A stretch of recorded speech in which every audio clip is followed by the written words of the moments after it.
कि 10 मकान आ रहा है।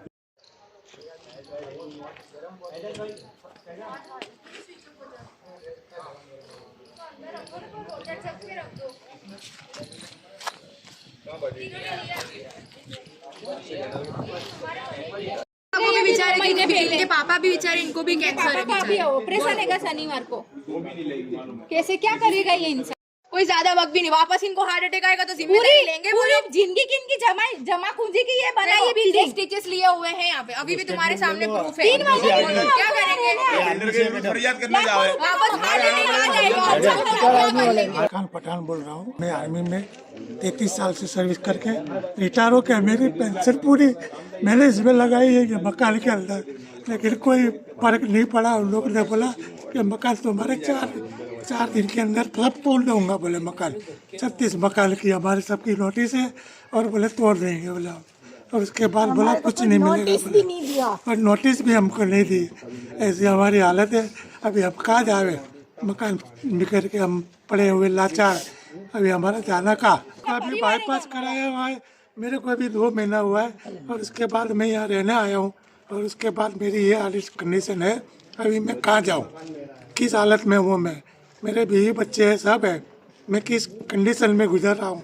मेरी कोई सुनवाई नहीं है, कोई सुनता नहीं है। हमारी मालूम नहीं था, बोले नोटिस तुम्हारे को 1 दिन पहले दी गई है, लेकिन हमारे पास कोई नोटिस नहीं आई।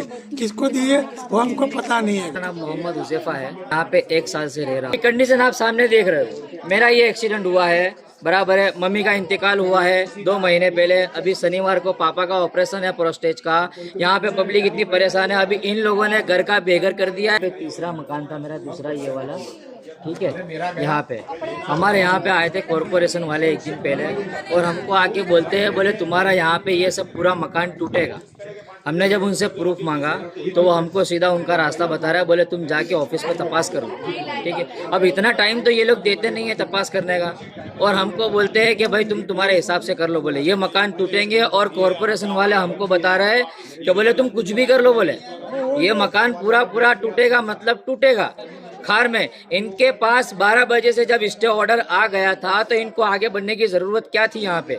और ये जो मकान तोड़े, आज इनको हम घर के बेघर हो गए। हमारा सामान हम कहाँ रखे, अभी तो किराया भरने के भी पैसे नहीं है। अभी खाने का कहाँ से लाएंगे वो सोच रहे हैं। हम लोग ढूंढ रहे हैं मकान, अभी भाड़ा, अभी किराया कहाँ से भरेंगे। अभी 2 महीने से घर बैठे हैं, रिक्शा चला रहा हूँ मैं, क्या करूँगा मैं। रिक्शा भी मेरी पलटी खा गई है। एक्सीडेंट हुआ ये देखो सब आप लोग। अभी पापा घर बैठे हुए हैं, कल उनको ऑपरेशन के लिए के जाना है हॉस्पिटल में। मम्मी का इंतकाल हुआ 2 महीने हुआ है। इतना सारा पैसा हमको, बाप दादा की कोई मिलकत नहीं है हमारे पास, कोई भरा हुआ नहीं है। मजदूर आदमी है यहाँ पे। ये जितने भी मकान है सब लोगों ने मकान खुद के खरीदे हुए हैं और सबकी जिंदगी की जमा पूंजी यहाँ पे लगी हुई है। मैं नाजिया पठान, मेरे पापा एक हार्ट के मरीज है, वो भी बेचारे घर भी हमने सब जमा पूंजी वेगी करके एक घर लिया था और हमको बहुत उम्मीद से हमने घर लिया था कि हम यहाँ पे सुकून सी जिंदगी बिताएंगे। पर वो भी सबने सामान भी ले लेके बाहर फेंक दिया है और घर तोड़ने पे लगे हुए वो लोग। और हमने स्टे ऑर्डर, हमारे वकील भी हमने हायर किए थे, स्टे ऑर्डर आया था तो स्टे ऑर्डर हमने दिखाया उनको, फोन में इमेज दिखाई तो उन्होंने फोन पे दिया ही नहीं, उन्होंने एक्सेप्ट नहीं किया फोन में। फिर हम लोग, हमको हाथ में पेपर चाहिए, हमको ऐसा भी बोला उन्होंने। फिर हाथ में हम लोग लेने गए रूबरू, तब तक उन्होंने पहले यहाँ तक 2 ही तोड़े थे। फिर हमने बोला कि हम लेने जा रहे, रुक जाओ, हम आ रहे लेकर, हैंड टू हैंड लेके आ रहे, आपके दे रहे। तब तक उन्होंने यहाँ से स्पीड बढ़ाई और ये 4 तोड़ दिए। बहुत स्पीड में उन्होंने यहाँ से यहाँ तोड़े, हमको वक्त भी नहीं दिया है सामान लेने का, कुछ भी उन्होंने दिया नहीं है। सामान भी तोड़ा है उन्होंने। और पता नहीं वो लोग कुछ लोग भी लेके आए थे, ये सामने वाले आंटी का तो LED टीवी ले लेके तोड़े, सामान घर से बाहर निकाल के फेंके। बेड तोड़ दिया है उनका, टीवी तोड़ दिया है। उनकी लड़की की शादी है, अभी सब दहेज और सब बेचारों ने जमा करके रखा था, वो सब टूट गया है। हमारी बिल्डिंग जो टूटी वो हमारे को नोटिस नहीं दिया हुआ, हमारे को कुछ बताया ही नहीं है। और 1 दिन पहले आए और दूसरे दिन आके तोड़ ही दिया। ये सामने मेरा मकान है जो टूटा हुआ है, अभी हम रोड पे ही है। हमारे को कुछ किसी भी तरह की कोई यानी कि सुविधा मिली नहीं है। कुछ यानी कि बिल्डर ने भी हमारे को नहीं बताया और ये अपने अधिकारी है वो भी हमारे को नोटिस दे के नहीं गए। 1 दिन पहले आए, दूसरे दिन आके तोड़ ही दिया। हमारी कुछ सुनी नहीं है किसी ने, ना कोई बात से हमारे को कुछ। अभी हम बिल्कुल रोड पे ही है। मेरा नाम अफसार खान है, मेरा घर का नंबर है 14 नंबर। और कुछ कहने के लिए है नहीं है, ना मैं कोई इंटरव्यू दे रहा हूँ। बस मुझे ये मालूम है कि मेरे परिवार अब कहाँ रहेंगे। आप खुद सोच सकते हैं कि किसी का घर टूटना, भाई हम अभी तक तो सिर्फ सुनते थे कि भाई कहीं पर घर टूट रहे हैं, अक्सर यूपी के किस्से सुनते थे कि भाई वहाँ पे बुलडोज़र चल गया है। लेकिन हमने क्या गलती की है? अगर हमारी ज़मीन है, हमने बिल्डर से ख़रीदी है, उसने हमें बना के दिया है, तो हमारे को तो ये मालूम है ना कि हम इसके ओनर हैं। मीटर हमारे नाम पे है, हम मीटर की जो टॉरेंट पावर का बिजली का बिल जमा कर रहे हैं, तो घर हमारे नाम पे है ना। और उसके बाद एक दिन पहले मुझे मैसेज दिया जाता है कि कल हम यहाँ घर तोड़ने वाले हैं, और एक दिन में किसका घर तोड़ा जाता है। आप सोच सकते हैं कि एक दिन, समझ रहे हैं आप, एक दिन कुछ भी नहीं होता है टाइम। घर ढूंढूं, मेरे घर में इतनी प्रॉब्लम चल रही है कि आपको ये शाम के मैं क्या ही बताऊं।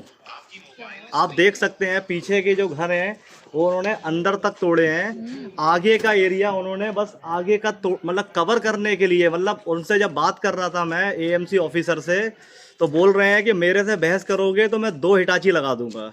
तो आप मतलब अपने बॉस के ऑर्डर बजा रहे हो कि अपनी खुन्नस निकाल रहे हो। अगर आपको 2:30 बजे एक मेल आता है, तब हमारे जो रिहाइश नहीं है, सर देखिए रिहाइश नहीं है, जहाँ मीटर नहीं है, हो सकता है वो इलीगल हो या नहीं हो, वो आप तोड़ सकते हैं। लेकिन जहाँ पे मीटर का मालिक खड़ा है, जो बिजली का बिल जमा कर रहा है, उसका तुम कम से कम ये तो बोल सकते हो कि भाई आप लोग ओनर हैं, तो आप ना तो ऑर्डर दिखाया जा रहा है कि आपको बात करनी है प्रहलाद नगर जाओ। हम लोग यही करते रहे बस कि हम हमारा घर तोड़ रहे हो तो हमारे को सीधे मुंह से जवाब भी नहीं दे रहे हो। अगर हम बात कर रहे हैं तो बोल रहे हैं इमोशंस की कोई वैल्यू नहीं है, इमोशन दिखाऊंगा तो मुझे घर बिठा दिया जाएगा। ये ऑफिसर के स्टेटमेंट्स हैं, और एक भी व्यक्ति ऑफिसर लग ही नहीं रहा था। रोड छाप जो छपरी होते हैं ना, उस तरीके से तो वो बात कर रहे थे कि मेरे से कोई बात मत करो, वहाँ जाओ यहाँ जाओ। भाई जिसका घर तोड़ रहा है तुम उसका जवाब भी नहीं देना चाहते। भाई घर तुमने तोड़ना था, तोड़ दिया। घर तोड़ने की वैल्यू शायद आप समझ भी नहीं पाएंगे सर। आप किसी का घर जब किसी का उजाड़ते हो ना, तब आप उससे पूछ भी नहीं सकते कि भाई तुझे कैसा लग रहा है। मेरा नाम एजाज खान पठान, सामाजिक कार्यकर्ता इंसाफ गुजरात। कहावत जो बहुत ही सुनी जाती है, जिंदगी निकल जाती है घर बनाने में। अहमदाबाद म्यूनसिपल कॉरपोरेशन को शर्म नहीं आती लोगों के मन घर तोड़ने में। हम देख रहे हैं पिछले कई सालों से, 2012 से चल रहा है मुसलसल, कि अहमदाबाद म्यूनसिपल कॉरपोरेशन का ये जुहापुरा जो सरखेज विस्तार है, वहाँ पे ज़्यादातर घनी मुस्लिम आबादी रहती है। वहाँ पे मकान डेवलप जब होते हैं, जब मकान बन रहे होते हैं, उस वक्त कॉरपोरेशन के अधिकारी यहाँ पे बिल्डरों से सेटिंग करते हैं। सेटिंग करने के बाद वो मकान का कंस्ट्रक्शन हो जाता है। होने के बाद वहाँ पे मीटर लग जाता है, कई मकानों में टैक्स बिल शुरू हो जाता है। उसके बाद न जाने क्या होता है, जब इंसान पूरा उसका घर का पूरा सामान यहाँ पे करके यहाँ पे जब रहने आ जाता है, 6 महीने 4 महीने 1 साल यहाँ बिता देता है उसकी ज़िंदगी। उसको लगता है मैंने मेरी ज़िंदगी का एक आशियाना बना लिया। उसके बाद एक दिन पहले अहमदाबाद म्यूनसिपल कॉरपोरेशन के अधिकारी आते हैं और वो बताते हैं कि भाई आपका मकान कल हम डिमोलाइज कर देंगे, आप यहाँ से खाली कर दो। 24 घंटे का भी वक्त नहीं देते। हकीकत यह है कि ठीक है, आपने जब भी कॉरपोरेशन के नियमों के हिसाब से आपने नोटिस बजाई है, लेकिन जब वो मकान में अगर मीटर कनेक्शन आ गया है, बिजली कनेक्शन है और वहाँ पे लोग रह रहे हैं, तो उनको कम से कम 15 दिन का समय दिया जाता है। ये बॉम्बे म्यूनसिपल एक्ट में लिखा गया है। सारे कॉरपोरेशन के नीति नियमों को एक तरफ रख के सिर्फ और सिर्फ मुसलमानों को कैसे फाइनेंशियली उनको तोड़ा जाए, उनको कैसे टारगेट किया जाए, यही काम अहमदाबाद म्यूनसिपल कॉरपोरेशन के अधिकारी को रह गया है। क्या अहमदाबाद के अंदर, मैं अहमदाबाद म्यूनसिपल कमिश्नर साहब को कहना चाहूँगा कि ये वीडियो को मेरी वहाँ तक पहुँचा दीजिए। अहमदाबाद के अंदर कोई भी विस्तार के अंदर, और कोई विस्तार ही नहीं है, 48 वार्डों के अंदर जहाँ पे इलीगल कंस्ट्रक्शन हो रहा है, लेकिन हर हफ्ते 10 दिन के अंदर जुहापुरा और सरखेज का नाम आता है और वहाँ पे 50 हो 100 मकान तोड़े जाते हैं, लोगों के घरों से उनकी छत छीनी जाती है। अहमदाबाद म्यूनसिपल कॉरपोरेशन के अधिकारी, अगर आप बोल रहे हो कि ये इलीगल है, तो आप ये कंस्ट्रक्शन क्यों होने देते हो? सबसे बड़ा सवाल ये है। जब यहाँ पे जब ईंट लगती है तो आप उस टाइम पे उस वक्त उस बिल्डर को रोक दीजिए। और हम अहमदाबाद म्यूनसिपल कमिश्नर साहब से हम कुछ वक्त के अंदर यहाँ के सोशल वर्कर के जो भी लोग हमारे साथ आएंगे, उनको लेकर हम टीम बनाकर उनको मिलने जाएंगे। हम उनसे कहेंगे, एक लिखित में उनको एप्लीकेशन भी देंगे रूबरू मिलके, और कहेंगे कि साहब आप एक ईंट मत लगने दीजिए, लेकिन जब अगर कोई मकान बन गया और अगर उसमें कोई रहने आ गया तो उसके बाद सारी जिम्मेदारी अहमदाबाद म्यूनसिपल कमिश्नर साहब की रहेगी।